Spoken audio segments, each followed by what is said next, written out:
Sarvamanthan news महाराष्ट्रामध्ये आपलं स्वागत. पाहूयात आजच्या टॉप 10 हेडलाईन्स. मॅफेटेरामाइन इंजेक्शनची विक्री, जिम ट्रेनरला अटक. इंजेक्शनची अवैध विक्री करणाऱ्या जिम ट्रेनरला करवीर पोलिसांनी केली अटक.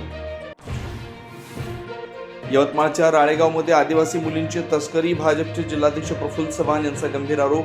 त्या प्रकरणी आरोपी अमन कुरेशीला अटक झाल्याची मंत्री अशोक उईके यांची माहिती.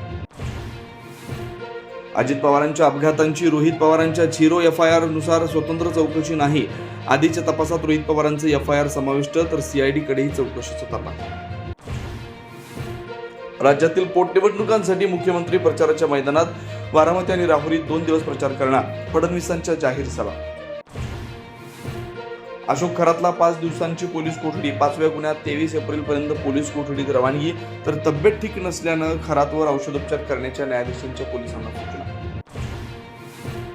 आरोपी आयानमची परतवाडाच्या कॅफे पिझ्झा हबमध्ये नेऊन चौकशी. कॅफे पिझ्झा हबमध्ये अनेक मुलींना भेटल्याची माहिती, तर पोलिसांकडून 10 जणांची चौकशी.